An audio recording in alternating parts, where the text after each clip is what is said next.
충신의 핏줄을 말려라. 한 명도 살려두어선 아니 된다. 억울한 영모 누명을 쓰고 멸문지화를 당한 그날 밤, 불타는 기와집을 뒤로 한 채 호위무사의 품에 안겨 캄캄한 낭떠러지로 몸을 던졌던 한 살배기 아기. 10년 뒤 그 아기는 수백 명을 제치고 11살의 나이로 당당히 장원급제를 거머쥡니다. 임금 앞에 꿇어앉은 천재 소년이 청한 단 하나의 소원은 바로 자신의 가문을 몰락시킨 원수가 군림하는 가장 부패한 고을에 사또 자리를 달라는 것이었는데요. 낮에는 철없는 꼬마 사또로 위장하고 밤에는 서늘한 복수의 칼날을 가는 11살 소년의 복수의 시간, 지금 시작됩니다. 때는 10년 전 한 겨울밤이었습니다. 조선 팔도에서 손꼽히는 충신의 집안, 이 대감 댁의 기와지붕 위로 불길이 솟구쳤습니다. 처음엔 창고 한 귀퉁이에서 피어오르는가 싶더니 순식간에 사랑채와 안채를 집어삼키며 하늘 높이 치솟아 올랐죠. 그 불빛이 어찌나 붉고 거셌던지 한 마장 밖에서도 밤하늘이 낮처럼 환했습니다. 역모죄. 임금을 배신한 자들에게 내리는 가장 무거운 죄목이었습니다. 그런데 그 죄목이 3대에 걸쳐 나라에 충성을 바쳐온 이 대감댁에 씌워진 것이었습니다. 하루아침에 충신이 역적이 되는 세상이었습니다. 포졸들이 담을 넘고 군사들이 대문을 박찼습니다. 일가 친척 남녀노소 할 것 없이 끌려 나왔고 살려달라는 절규가 불길 속으로 녹아들었습니다. 그 아비규환의 한복판에 피범벅이 된 사내 하나가 있었습니다. 이 대감댁 수십 년 호위무사 박서방이었습니다. 오른팔에 칼을 맞아 뼈가 보일 지경이었건만 박서방은 한시도 멈추지 않았습니다. 그의 품 안에는 강보에 쌓인 아기가 있었습니다. 이 대감의 어린 핏줄, 갓 돌을 넘긴 사내 아이였습니다. 박서방이 몰린 곳은 집 뒤편의 가파른 절벽이었습니다. 앞에는 군사들이, 아래에는 캄캄한 낭떠러지가 기다리고 있었습니다. 박서방은 잠시 눈을 감았습니다. 강보 속 아이의 볼에 이마를 맞대었습니다. 아이는 울지도 않고 그저 작은 손을 꼼지락거리고 있었습니다. 그리고 박서방은 뛰어내렸습니다.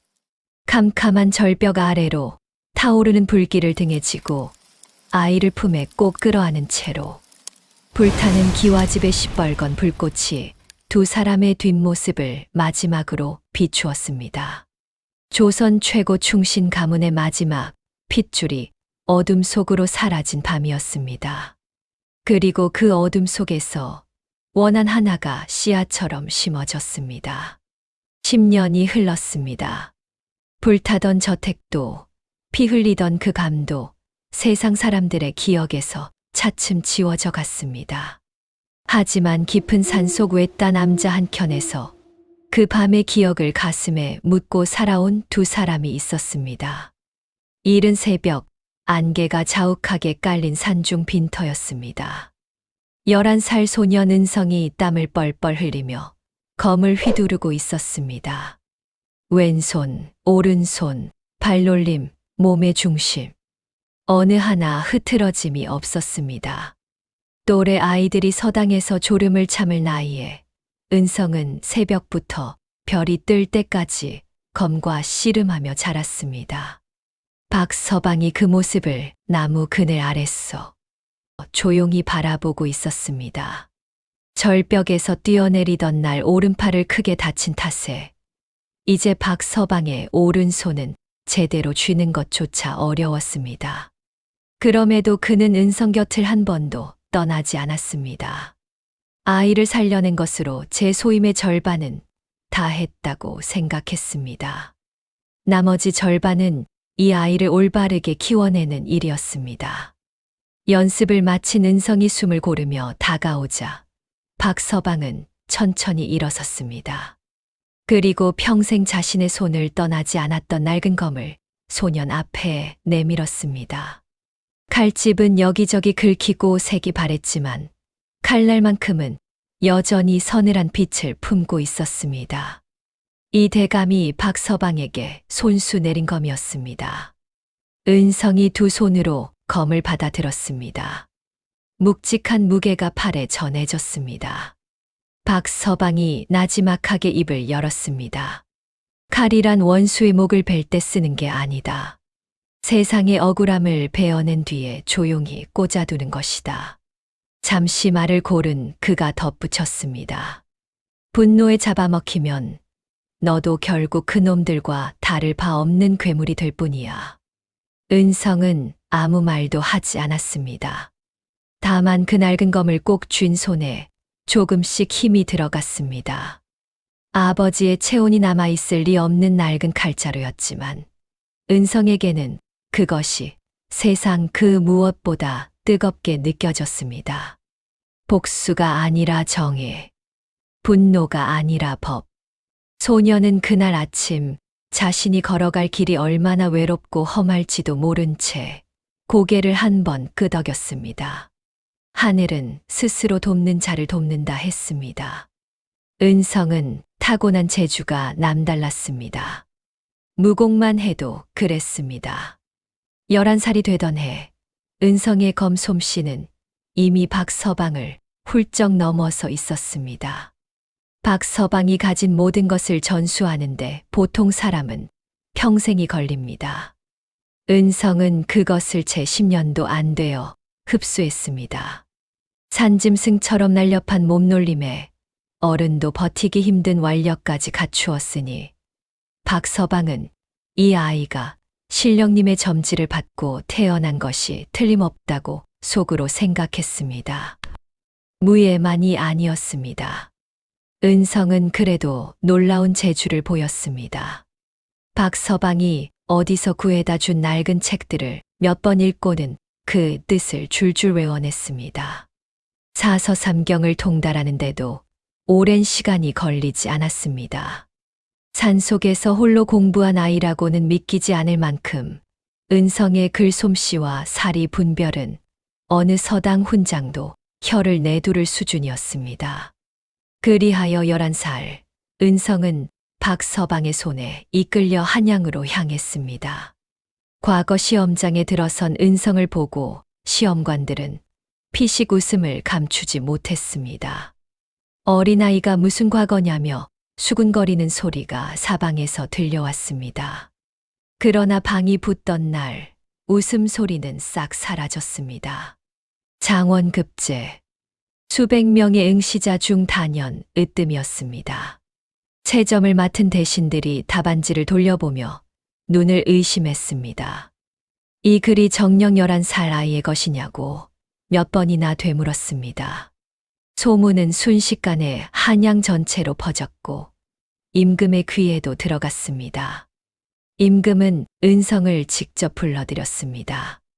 옥좌 앞에 꿇어앉은 꼬마를 내려다보며 임금은 흐뭇한 얼굴로 물었습니다. 소원이 무엇이냐고요. 신하들은 저마다 은성이 무엇을 청할지 궁금했습니다. 좋은 스승을 달라 할지, 한양에 머물게 해달라 할지. 그런데 은성의 입에서 나온 말은 아무도 예상치 못한 것이었습니다. 조선에서 가장 악명 높고 부패한 변방 고을의 사또 자리를 달라는 것이었습니다. 그것도 하필이면 탐관오리 중에서도 가장 손이 닿지 않는 곳으로요. 신하들이 웅성거렸습니다. 임금은 잠시 그 검고 또렷한 눈을 바라보다가 천천히 고개를 끄덕였습니다. 11살 장원급제자에게 내리는 전례 없는 사또 임명이었습니다. 고을에 들어서는 길목부터 심상치 않았습니다. 관하로 이어지는 큰 길 양편으로 늘어선 백성들의 얼굴이 하나같이 어둡고 거칠했습니다.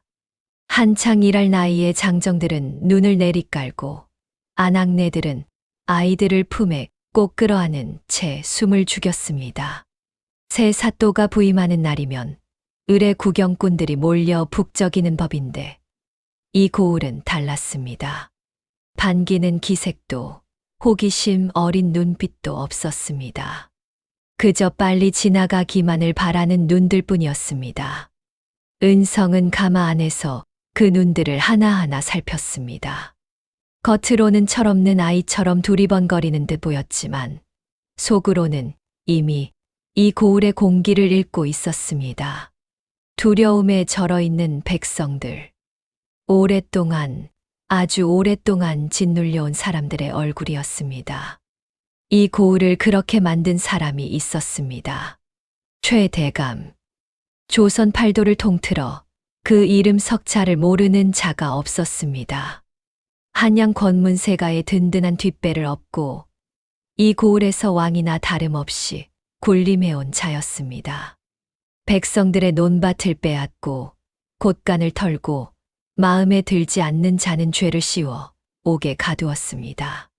그리고 10년 전 바로 이 자가 은성의 아버지 이 대감에게 영모라는 누명을 씌워 일가를 몰살시키고 그 재산을 고스란히 가로챘습니다. 은성보다 앞서 이 고을에 부임한 사또가 셋이었습니다. 첫 번째 사또는 부임한 지 사흘 만에 최대감 앞에 무릎을 꿇었습니다. 두 번째 사또는 최대감에게 맞서다 한 달 만에 파직되어 쫓겨났습니다. 세 번째 사또는 끝내 의문의 시체로 발견되었습니다. 고을 사람들은 그 뒤로 새 사또가 온다는 소식에도 눈 하나 꿈쩍 않게 되었습니다. 어차피 최대감 손바닥 안에서 놀다 사라질 것을 알았으니까요. 최대감의 사랑채에는 그날도 아래 것들이 줄지어 엎드려 있었습니다. 새 사또 부임 소식을 전해 들은 최대감은 상위에 놓인 술잔을 천천히 들어 올리며 입꼬리를 비틀었습니다. 11살짜리 꼬마라는 말에 그 자리에 있던 자들이 너나 할 것 없이 킬킬거렸습니다. 최대감이 낮고 느릿한 목소리로 말했습니다. 이번엔 겁을 줄 것도 없겠다고요. 그냥 며칠 두었다가 울며 도망가도록 내버려 두면 그만이라고요. 웃음소리가 사랑채 밖으로 새어 나왔습니다. 그 웃음소리가 관아 쪽으로 실려가는 동안 가마에서 내린 은성은 아무 말 없이 동원 마당을 한 바퀴 천천히 둘러보았습니다. 그 작은 눈 속에 무언가가 조용히 빛나고 있었습니다. 동헌에 등불 하나가 켜졌습니다. 부임 첫날 밤이었습니다. 아전들은 제 집으로 돌아갔고 데려온 하인들도 행랑채에서 잠이 든 시각이었습니다. 넓은 동원 안에 은성 혼자였습니다. 관복을 입은 채 무릎을 꿇고 앉아 두 손으로 낡은 검을 무릎 위에 올려놓고 있었습니다. 박서방에게 물려받은 아버지의 검이었습니다. 밖은 고요했습니다. 그러나 은성의 귀는 그 고요함 속에서 미세한 소리들을 낱낱이 잡아내고 있었습니다. 담장 너머에서 풀섭을 밟는 발소리, 지붕 위를 기어가는 무게감, 숨을 참고 있는 사람 특유의 팽팽한 긴장감. 하나가 아니었습니다. 여럿이었습니다. 최대감이 보낸 자들이 이미 관아 안으로 스며들고 있었습니다. 은성은 눈을 감았습니다. 손끝으로 칼자루의 결을 더듬었습니다. 오랜 세월 손때가 베어 반들반들해진 나무의 감촉이 손바닥에 익숙하게 닿았습니다. 이 검을 쥐면 아버지가 생각났습니다. 얼굴은 기억나지 않았습니다. 강보에 쌓여 있던 한 살배기가 기억할 수 있는 것은 아무것도 없었습니다. 그러나 박서방에게 들어온 이야기들이 뼛속 깊이 새겨져 있었습니다. 나라를 위해 평생을 바쳤던 아버지. 억울한 누명을 쓰고 가족과 함께 불길 속으로 사라진 아버지. 지금 당장 이 검을 들고 최대감의 집으로 쳐들어가면 어떻게 될까? 은성은 그 생각을 머릿속에서 또렷하게 그려보았습니다. 최대감의 사병들을 베고 사랑채 문을 걷어차고 그 살찐 목에 칼을 들이미는 장면을요. 11살 소년의 몸 안에서 10년치 한이 불꽃처럼 일어났습니다. 손이 미세하게 떨렸습니다. 그러나 박서방의 목소리가 귓가에 울렸습니다. 분노에 잡아먹히면 너도 그놈들과 다를 바 없는 괴물이 된다고요. 은성은 천천히 눈을 떴습니다. 칼을 들고 쳐들어가는 것은 쉬웠습니다. 하지만 그것으로 끝이었습니다. 최대감 하나를 베어도 그 뒤에 도살인 한양의 권력자들은 여전히 살아남을 것이었습니다. 아버지의 억울함은 역적의 기록으로 남겨진 채 영원히 지워지지 않을 것이었습니다. 복수는 되겠지만 정의는 아니었습니다. 관복의 옷깃을 바라보았습니다. 임금이 내린 사또의 자리, 국법의 이름으로 죄인을 심판할 수 있는 권한, 느리고 험하고 위태로운 길이었습니다. 그러나 그 길만이 아버지의 이름을 진정으로 되살릴 수 있었습니다. 밖에서 인기척이 점점 가까워지고 있었습니다. 은성은 검을 내려놓았습니다. 소리 없이 천천히 칼집재 바닥에 내려놓고는 관복의 옷깃을 두 손으로 반듯하게 여몄습니다. 그리고 등불을 향해 돌아 앉았습니다. 마치 아무것도 눈치채지 못한 철없는 아이처럼 두 다리를 앞으로 뻗고 편하게 앉아 등불 심지를 멍하니 바라보았습니다. 동원문이 와락 열렸습니다. 복면을 한 사내들이 우르르 쏟아져 들어왔습니다. 손에는 저마다 칼과 몽둥이를 쥐고 있었습니다. 숫자를 세어보니 6이었습니다. 방 안에 홀로 앉은 꼬마 사또를 보자 그들은 잠시 멈칫했습니다. 이렇게 쉬운가 싶어 오히려 당황한 눈치였습니다. 그 순간 은성이 비명을 질렀습니다. 살려줘요. 으앙! 앉은 자리에서 벌벌 떨며 두 손으로 얼굴을 감쌌습니다. 목소리는 금방이라도 울음이 터질 듯 떨렸고 작은 몸뚱이가 오들오들 흔들렸습니다.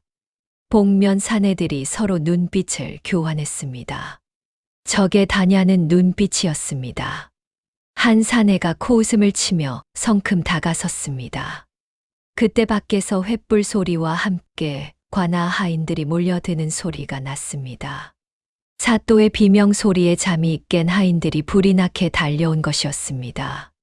복면 사내들은 멈칫하다. 이내 어둠 속으로 흩어졌습니다. 누구 하나 잡히지 않았습니다. 흔적도 없이 사라졌습니다. 하인들이 방 안으로 들어와 사또 날이 괜찮으시냐고 법석을 떨었습니다. 은성은 여전히 떨리는 손으로 옷섭을 여미며 고개를 끄덕였습니다. 무서워서 혼났다고 앞으로 잠잘 때 문단속을 잘하라고 가느다란 목소리로 말했습니다. 하인들이 물러난 뒤 동원에 다시 고요가 찾아왔습니다. 은성의 표정이 바뀌었습니다. 방금 전까지 겁에 질렸던 얼굴이 씻은 듯 가라앉으며 또렷하고 차가운 눈빛이 돌아왔습니다. 입꼬리가 아주 조금 눈에 띄지 않을 만큼 올라갔습니다. 6명의 위치, 움직임, 버릇. 이미 머릿속에 전부 새겨두었습니다. 마음만 먹었으면 셋은 그 자리에서 제압할 수 있었습니다. 그러나 그럴 필요가 없었습니다. 꼬마 사또의 이중생활이 시작된 밤이었습니다. 낮에는 철없고 겁 많은 어린 사또, 밤에는 치밀하게 원수의 숨통을 조여가는 11살의 사냥꾼. 최대감은 아직 아무것도 몰랐습니다. 자신의 발 아래 덫이 하나씩 놓이고 있다는 것을요. 다음 날 아침 은성은 관아를 둘러보았습니다. 동원 마당을 지나 아전들이 모여있는 작은 건물 앞에 섰습니다. 아전들은 새 사또가 나타나자 일제히 허리를 굽혔습니다. 하나같이 굳은 얼굴이었습니다. 새 사또가 와봤자 어차피 최대감 손에 놀아날 것이라는 것을 이미 알고 있는 눈빛이었습니다. 은성은 그 얼굴들을 하나하나 훑었습니다. 그 중 한 명이 유독 눈에 들어왔습니다. 칠구였습니다. 나이는 30 언저리, 키는 훤칠한데 어깨는 늘 잔뜩 움츠러들어 있었습니다. 사또가 쳐다보자 눈을 내리깔고 손가락을 꼼지락거렸습니다. 겁이 많다는 것이 온몸에서 티가 났습니다. 그러나 은성은 그 눈 속에서 다른 무언가를 보았습니다. 깊이 감춰두었지만 완전히 지워지지 않은 무언가였습니다. 분노였습니다. 은성은 칠구를 따로 불렀습니다. 처음에 칠구는 말을 아꼈습니다. 네, 아니요, 모르겠습니다. 짧은 대답만 돌아왔습니다. 최 대감의 눈과 귀가 관아 안에도 심어져 있다는 것을 칠구는 뼛속으로 알고 있었습니다. 함부로 입을 열었다가 어떤 꼴을 당하는지도 알고 있었습니다. 그런데 은성이 불쑥 물었습니다. 가족이 있냐고요. 칠구의 손가락이 멈췄습니다. 잠시 침묵이 흘렀습니다. 그러다 칠구가 아주 낮은 목소리로 입을 열었습니다. 3년 전 일이었습니다. 최 대감이 논을 빼앗아 왔을 때 칠구의 아버지가 그 앞에서 죽기를 각오하고 버텼습니다. 그 자리에서 최 대감의 사병에게 맞아 그대로 쓰러졌고 결국 일어나지 못했습니다. 논은 빼앗겼고 아버지는 죽었고 칠구는 살아남기 위해 관아 아전으로 들어왔습니다. 최 대감이 보는 곳에서 고개를 숙이며요. 말을 마친 칠구가 고개를 들지 못했습니다. 은성은 한동안 말이 없었습니다. 그러다 조용히 칠구의 어깨에 손을 얹었습니다. 11살 아이의 작은 손이었습니다. 그런데 그 손에서 이상하게 따뜻한 무게가 느껴졌습니다. 칠구는 그것이 무엇인지 설명할 수 없었습니다. 그날 이후 은성은 칠구를 가까이 두었습니다. 함께 고을 구석구석을 다니며 백성들의 삶을 눈으로 보았습니다. 빼앗긴 논에서 소작료를 내느라 끼니를 굶는 농부들, 최 대감의 사병에게 걸핏하면 두들겨 맞는 장정들, 딸을 빼앗길까봐 밤마다 문을 걸어 잠그는 어미들. 은성이 보면 볼수록 가슴 속에서 무언가가 단단해졌습니다. 아버지의 원수를 갚는 일과 이 백성들을 구하는 일이 하나의 길이어야 했습니다. 그것이 둘이 아니라 하나일 때만이 자신이 휘두르는 이 싸움이 진정한 의미를 가질 수 있었습니다.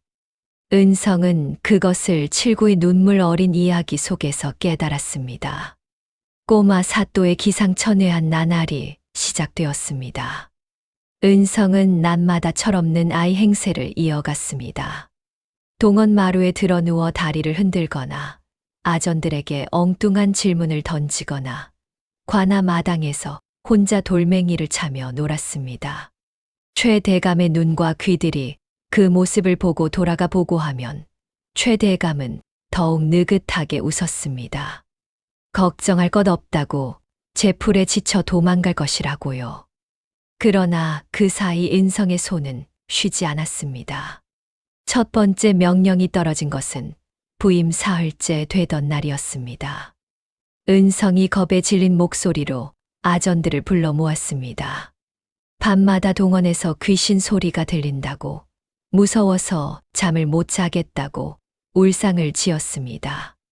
그러니 최 대감의 사병들을 빌려 관아 사방을 밤새 호위하게 해달라는 것이었습니다.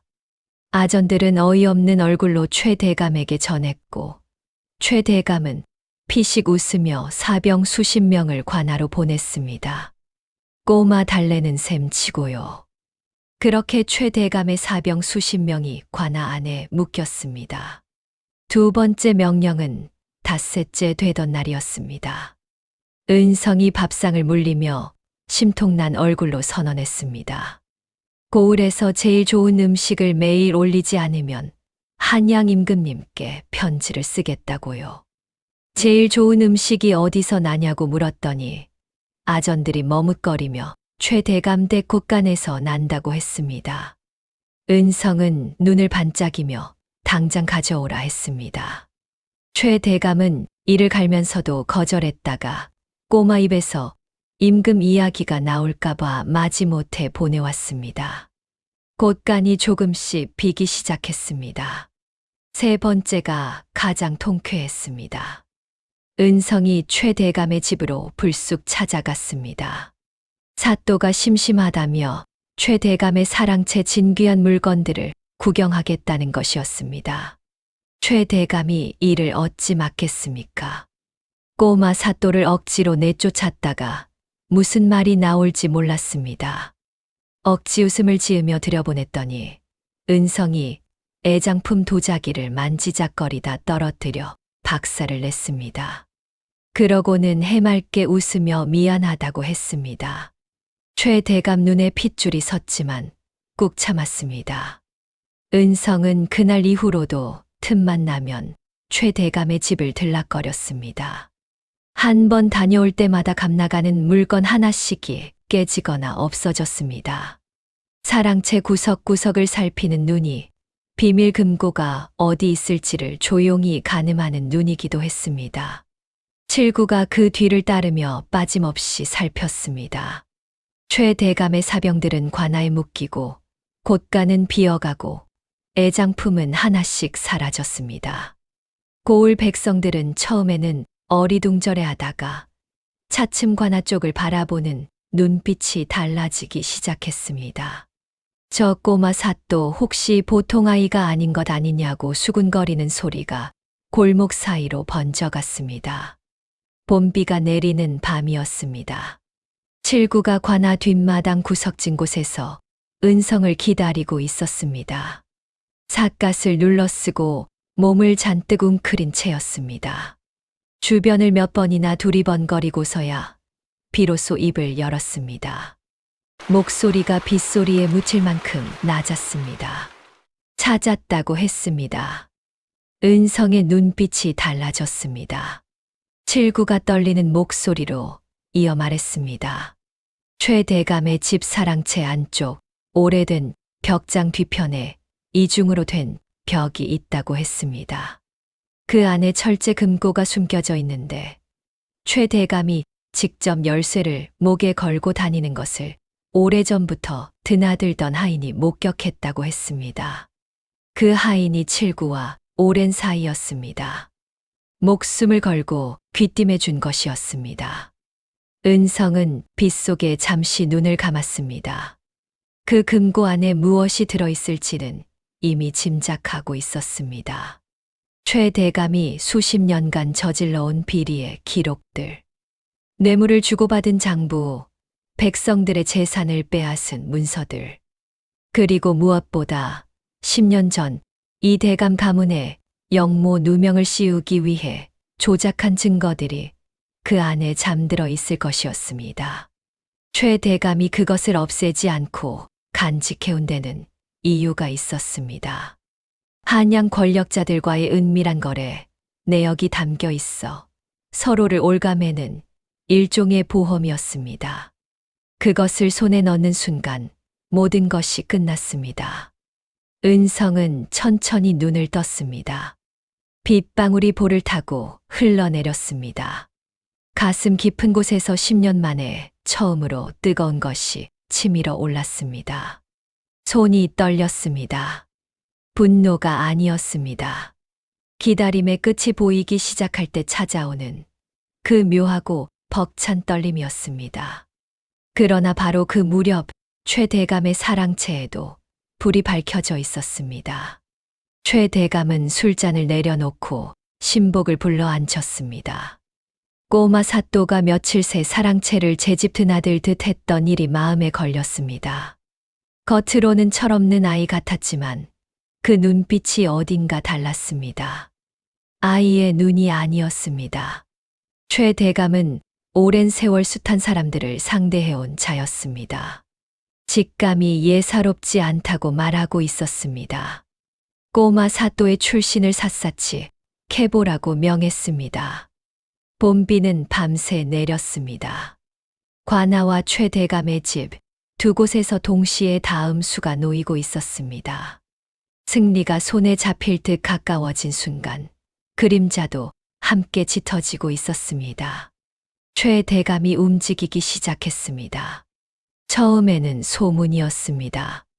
꼬마 사또가 제 버릇을 못 이기고 또 관아 곳간에 손을 댔다느니 백성들에게 행패를 부린다느니 하는 말들이 고을 안팎으로 퍼지기 시작했습니다.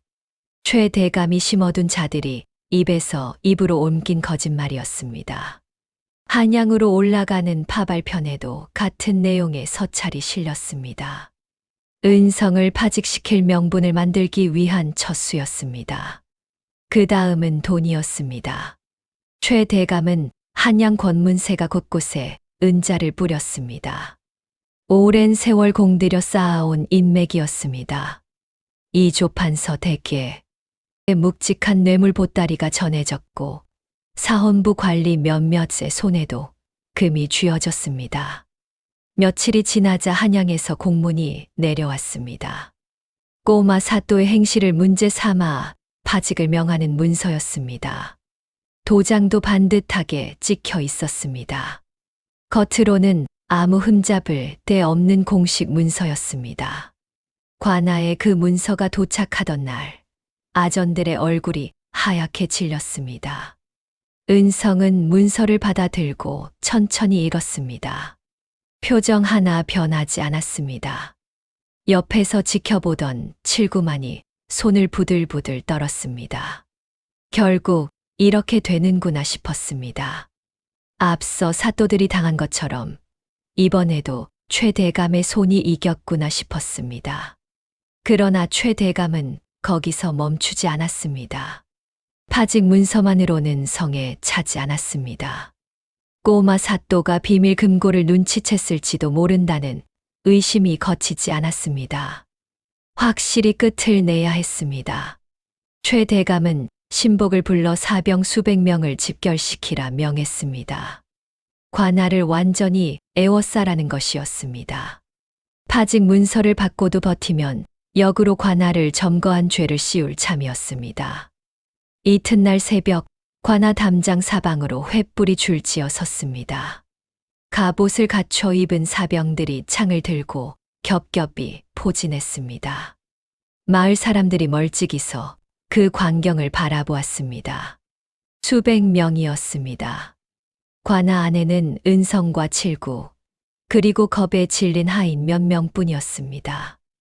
은성이 마음만 먹으면 담을 넘어 혼자 빠져나갈 수도 있었습니다. 그러나 그러면 백성들에게 불통이 튀는 것은 불 보듯 뻔했습니다. 은성은 동원마루에 앉아 포위된 관아 바깥을 바라보았습니다. 처음으로 길이 보이지 않는 순간이었습니다. 그날 밤 박서방이 돌아오지 않았습니다. 은성이 가장 위험한 일은 항상 박서방에게 맡기지 않았습니다. 그러나 최대감의 비밀 금고 열쇠를 빼내는 일만큼은 달랐습니다. 최대감이 목에 걸고 다니는 열쇠를 손에 넣을 수 있는 사람은 귀신 같은 몸놀림을 가진 박서방뿐이었습니다. 은성은 끝까지 망설이다 결국 부탁했고 박서방은 두말 없이 나섰습니다. 자정이 넘도록 기다렸습니다. 칠구가 관아 쪽 문 앞에서 발을 동동 굴렀습니다. 은성은 아무 말 없이 담장 너머 어둠을 바라보았습니다. 그러다 인기척이 들렸습니다. 쪽문이 삐걱거리며 열렸습니다. 박서방이었습니다. 그런데 혼자가 아니었습니다. 몸을 가누지 못하고 담벼락에 기댄 채 간신히 들어섰습니다. 왼쪽 어깨와 옆구리에 화살이 박혀 있었습니다. 독화살이었습니다. 화살촉 주변으로 이미 살갗이 시퍼렇게 변해가고 있었습니다. 최대감이 박서방을 기다리고 있었던 것이었습니다. 함정이었습니다. 은성이 달려가 박서방을 붙들었습니다. 박서방은 은성의 손을 꽉 쥐었습니다. 손아귀 힘이 예전 같지 않았습니다. 그러면서도 품 안에서 무언가를 꺼내 은성의 손에 쥐어 주었습니다. 열쇠였습니다. 독화살을 맞으면서도 끝내 열쇠를 빼내온 것이었습니다. 은성은 그 열쇠를 받아 쥔 손을 떨었습니다. 그때 밖에서 불길이 치솟았습니다. 최대감의 사병들이 관아 곳곳에 불을 질렀습니다. 건물 한 채, 두 채가 차례로 불길에 휩싸였습니다. 동원 쪽으로도 불꽃이 번져오기 시작했습니다. 사방이 막혔습니다. 도망칠 길도 버틸 공간도 없었습니다. 불길 너머로 최대감이 모습을 드러냈습니다. 비단 도포를 걸치고 손을 뒤로 모은 채 천천히 걸어왔습니다. 활활 타오르는 불길을 배경으로 선 모습이 흡사 지옥의 염라대왕 같았습니다. 최대감은 박서방을 부축하고 있는 은성을 내려다보며 입을 열었습니다. 10년 전 이야기를 꺼냈습니다. 은성의 아버지 이 대감이 마지막 순간 어떤 꼴로 무릎을 꿇었는지, 얼마나 처량하게 목숨을 빌었는지를 천천히 또박또박 말했습니다. 그리고 웃었습니다. 은성의 눈에서 무언가가 꺼졌습니다. 법도 정의도 국법의 이름도 그 순간만큼은 멀게 느껴졌습니다. 타오르는 불길 속에서 박서방의 숨이 가빠지고 최대감의 웃음소리가 귓가를 파고들었습니다. 11살 아이가 10년간 쌓아온 모든 것이 한꺼번에 무너져 내리는 소리가 들리는 것 같았습니다. 불길이 사방을 에워쌌습니다. 은성은 박서방을 끌어안고 동원 한가운데 무릎을 꿇었습니다. 지붕 한쪽이 불에 타 무너져 내렸습니다. 타닥타닥 튀는 불씨가 관복 위로 떨어졌습니다. 연기가 목을 조였습니다. 그러나 은성은 움직이지 않았습니다. 박서방의 숨이 얕아지고 있었습니다. 가쁜 숨 사이로 박서방이 입을 열었습니다. 목소리가 모기 소리만 했습니다. 잘 자랐다고 했습니다. 내 아버지가 봤으면 좋아했을 거라고 했습니다. 그게 전부였습니다.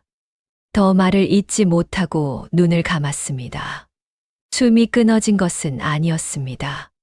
그러나 의식이 가물가물해지는 것이 느껴졌습니다. 은성은 박서방의 얼굴을 내려다보았습니다.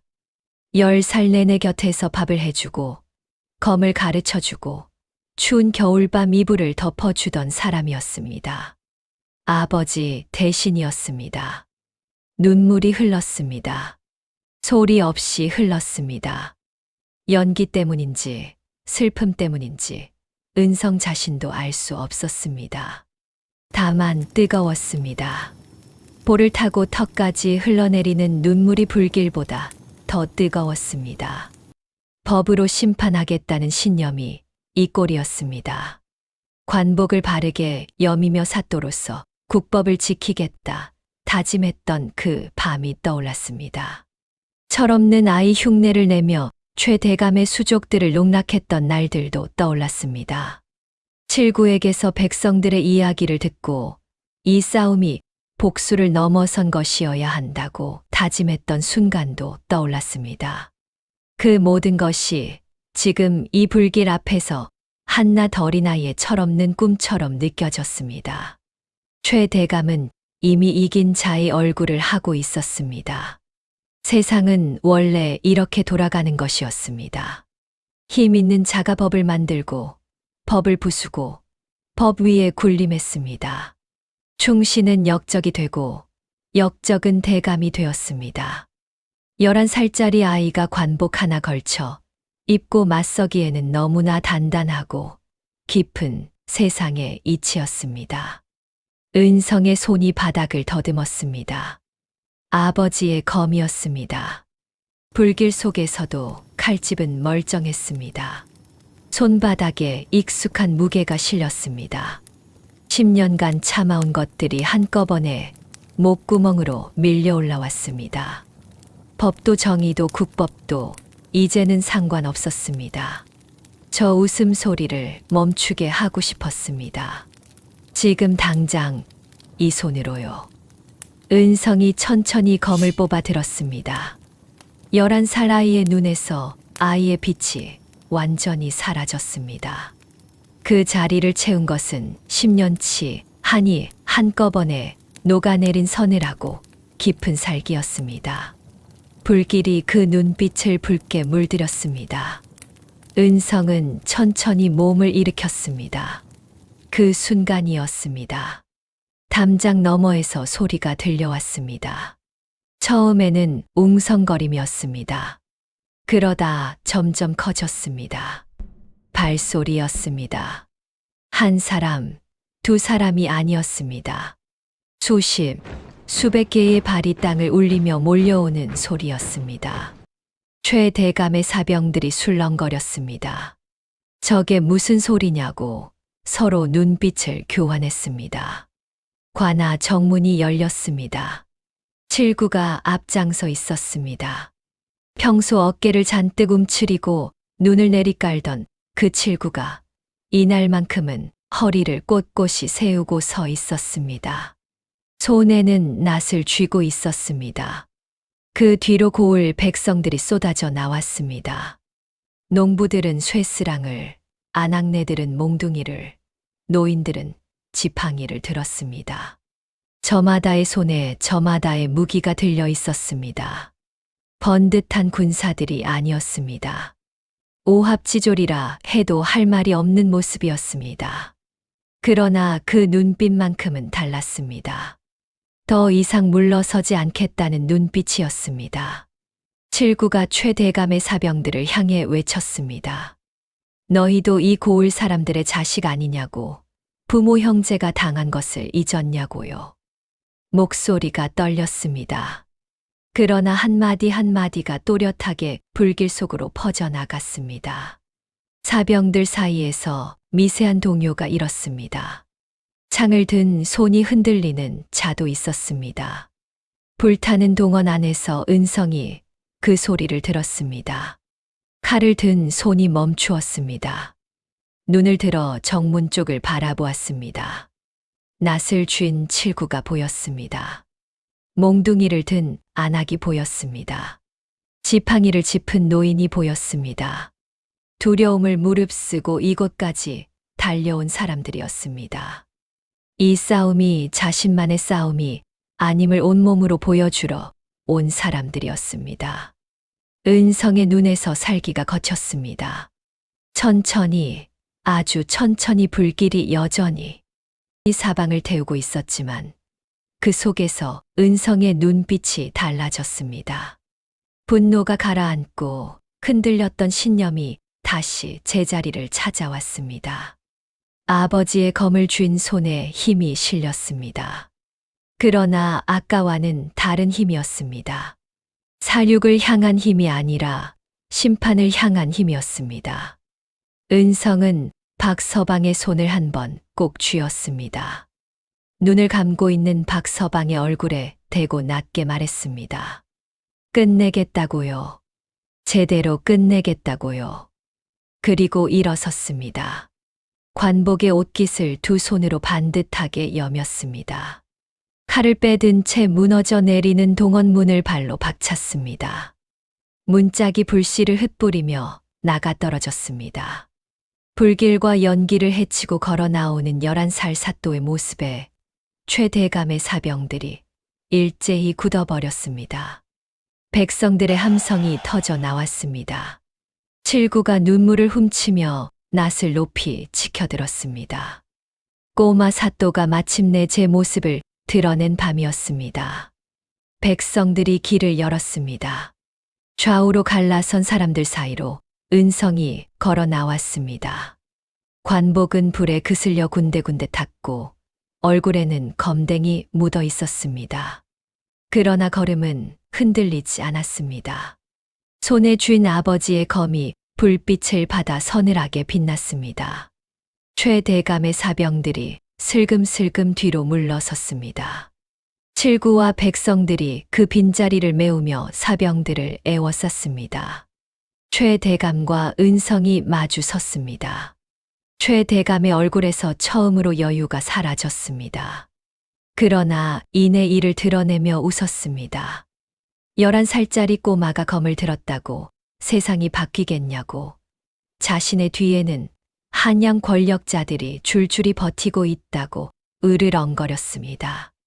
그러면서 품 안에 감추었던 단검을 꺼내 들었습니다. 나이에 어울리지 않게 날렵한 몸놀림이었습니다. 최 대감 역시 젊은 시절 무예를 익힌 자였습니다. 단검이 번개처럼 날아들었습니다. 은성은 몸을 옆으로 비틀었습니다. 칼끝이 관복 소매를 스치고 지나갔습니다. 최 대감이 연이어 2번, 3번 찔러왔습니다. 빠르고 사나운 공격이었습니다. 구경하던 백성들이 숨을 죽였습니다. 칠구는 2 눈을 질끈 감았다 떴습니다. 그러나 은성은 피하기만 했습니다. 단 한 번도 검을 휘두르지 않았습니다. 최 대감의 공격을 받아내고 흘려내고 비켜내며 그 움직임을 눈에 담았습니다. 최 대감이 오른쪽 어깨를 쓸 때 왼발이 미세하게 벌어지는 버릇이 있었습니다. 3번째 공격에서 이미 파악했습니다. 4번째 공격이 들어오는 순간이었습니다. 은성의 검이 처음으로 움직였습니다. 빠르지도 크지도 않은 동작이었습니다. 그러나 정확했습니다. 최 대감의 오른쪽 손목 안쪽 힘줄을 얇게 베어냈습니다. 단검이 땅에 떨어졌습니다. 최 대감이 비명을 지르며 손목을 움켜쥐었습니다. 이어서 왼쪽 무릎 뒤편 힘줄이 베었습니다. 최 대감이 그 자리에 풀썩 주저앉았습니다. 죽이지 않았습니다. 다만 다시는 칼을 들 수 없도록, 다시는 도망칠 수 없도록 만들었습니다. 백성들이 술렁였습니다. 은성은 쓰러진 최 대감 앞에 섰습니다. 품 안에서 열쇠를 꺼냈습니다. 박서방이 독화살을 맞으면서 빼내온 열쇠였습니다. 칠구를 돌아보며 눈짓을 했습니다. 칠구가 달려가 최 대감의 사랑채 이중 벽장을 열었습니다. 철제 금고 문이 삐걱거리며 열렸습니다. 그 안에서 두툼한 장부들이 쏟아져 나왔습니다.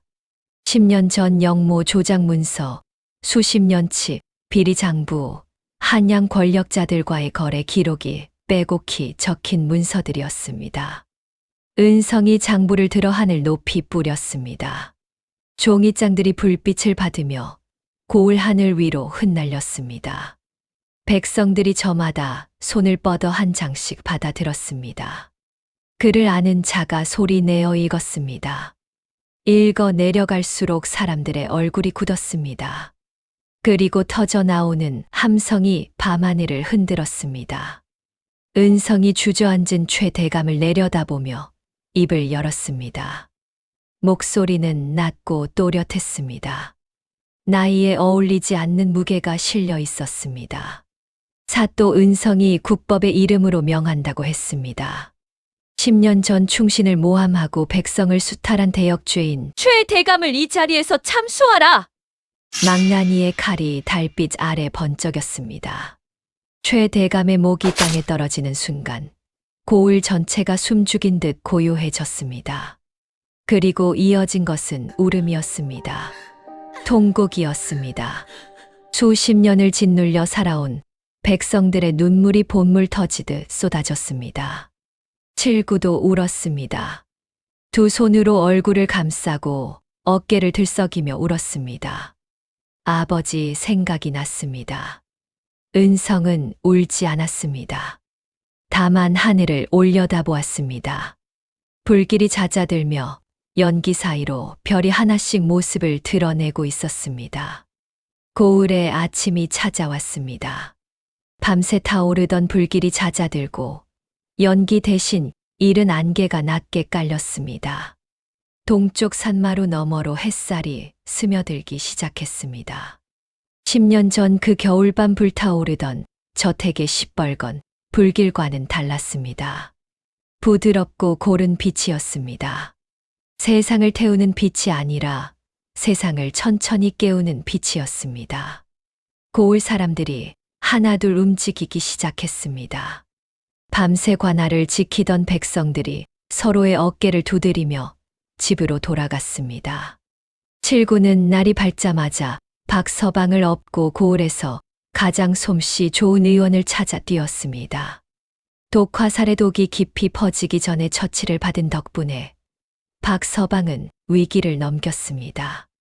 의원이 당분간 안정을 취해야 한다고 했을 때 칠구는 그 자리에서 주저앉아 한참을 엉엉 울었습니다.